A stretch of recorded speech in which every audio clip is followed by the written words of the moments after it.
talk about my personal journey with Chakra Evolution Yoga. So as you've noticed, I don't have a typical yoga body, but that's not going to stop me from achieving or from being with this special yoga. Or it's not going to stop me from being a teacher.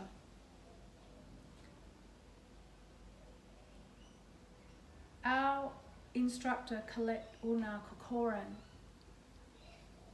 her integrity is that, and values is that we do take care of our health. She taught us the traditional practices of Ayurveda so that we not only take care of our soul, our spirit, our mind, but also our bodies. And in my view, it's not actually taking care of your body if you are pushing and forcing and expecting your body to be a certain way in comparison to the industry.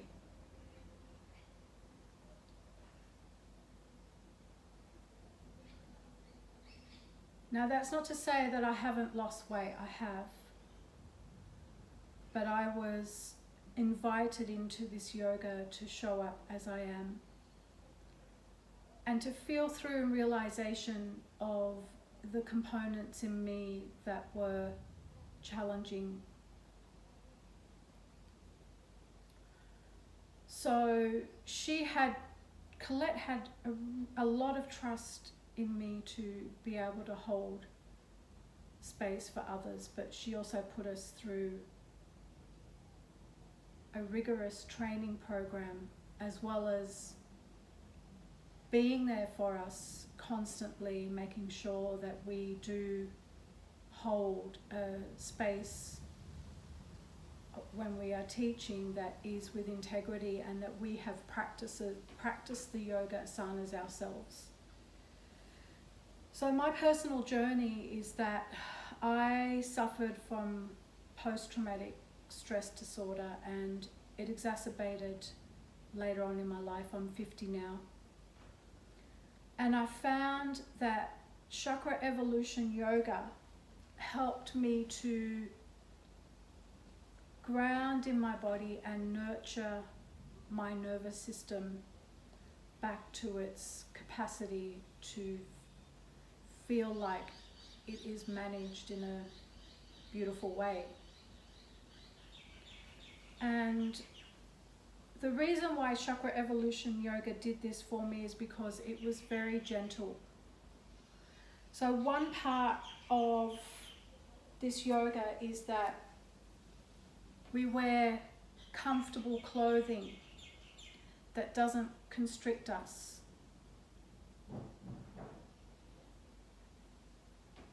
It's not about tightening and putting tight, constrict clothing on. It's so that we can expand and open into how our bodies feel. Another beautiful component in regulating my nervous system is that when I'm in this asana, I couldn't even do this before. So when I first started Chakra Evolution, this was my cross-legged was like this. That's as far as I could take my hips. But I wasn't making a comparison in my mind where I needed to go with my body. It was more that I allowed my body to be as it is.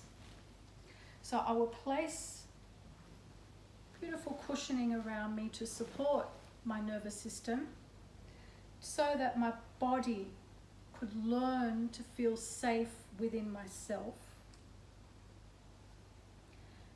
And I had to let go and allow my body to do its work on its own, rather than saying in my mind, you need to stretch further.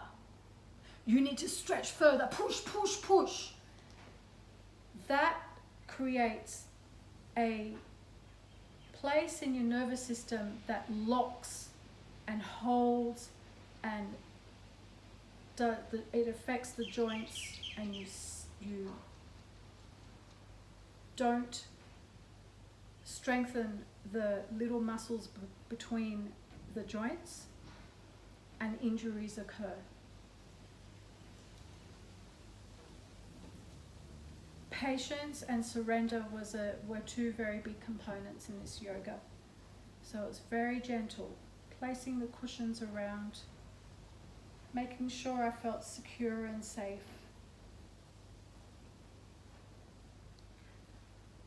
And then taking a deep breath in through my nostrils, with my shoulders rolled up, and out through my nostrils, shoulders, exhale, shoulders rolled back and down. And I will just sit in this asana and feel the resistance. Feel the tensions, the little small tensions in my body. And I'd witness and allow. Witness and allow. Witness and allow, and feel. Feel what's there, the emotion that is connected to holding on. Without feeling our emotions, what happens is that it causes even more constriction. Letting go is not pushing away the emotion. Letting go is going inward. Coming in. A lot of people, when they feel, when we do the asanas, we don't take the joints into pain. We just feel the tension that is there. But when people have pain in their bodies, what that actually means is that they're holding on. And they're holding on tight to not feel.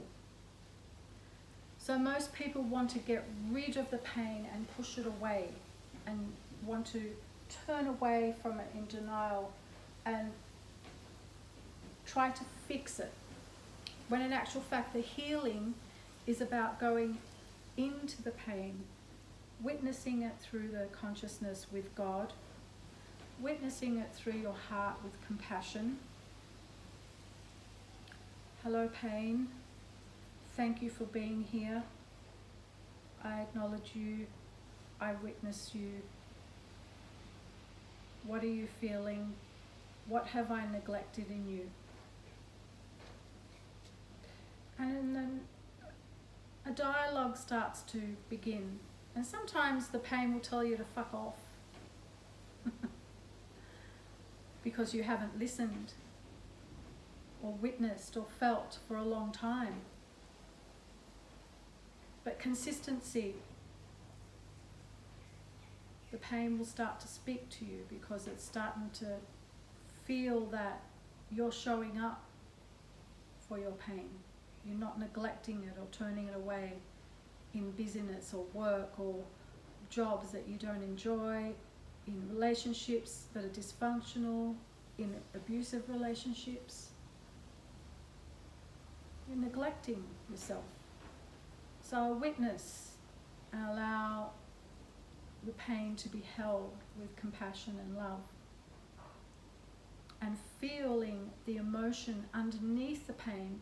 So what happens is that there's the pain, it's really tight, we're holding on, we're ignoring it, we're neglecting it, so it shuts down and forms this really sharp shame around the pain.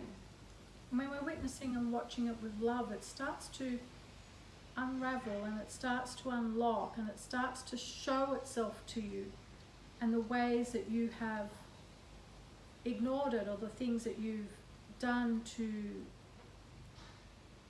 exacerbate the pain or the original cause of the pain. And then that brings you into the emotion. And then when you're feeling the emotion with empathy and compassion, the pain gradually starts to dissipate and unravel. And then there's a lesson that blooms out of that without our minds interfering or interrupting. And that's how our lives actually change.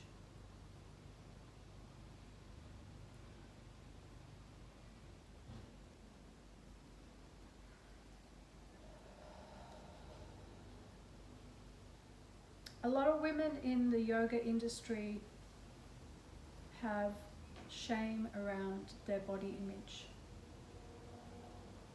I actually don't wear a bra, and breasts are not really meant to sit up high around your neck, practically choking you. This is the natural form of my body, which is changing and shifting in its own time and its own wisdom. But I won't go into too much detail about body image. But it's really crushes the soul and the heart when you are having these exercise programs that teaches you to be something else that you're not. That's not witnessing, and that's not allowing, and that's not loving.